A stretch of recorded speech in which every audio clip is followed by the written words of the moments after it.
पाठीमागे व्हिडिओमध्ये मी गुलाबाचं फूल दाखवलेलं होतं, पिवळ्या कलरचं होतं. तर हे पहा, नंतर या फुलाचा कलर असा पांढरा होतो. पहिल्यांदा पिवळा कलर होतो आणि नंतर डायरेक्टली असा पांढरा आणि सेंटेड गुलाब आहे.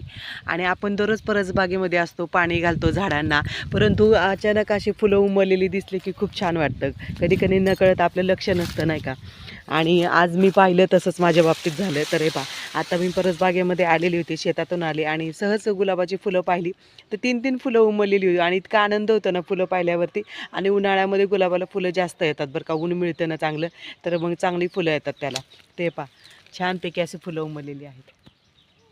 आणि 3-3 गुलाबाची फुलं पाहून खूपच आनंद झाला बरं का. हे पहा, आणि कळी आहे एक, आणि दिसायला किती सुरेख दिसतात. असा केशरी कलर आहे आणि नंतर थोडासा फेंट होऊन जातो त्याचा. भेटूया असेच एका नवीन व्हिडिओमध्ये. तोपर्यंत बाय बाय.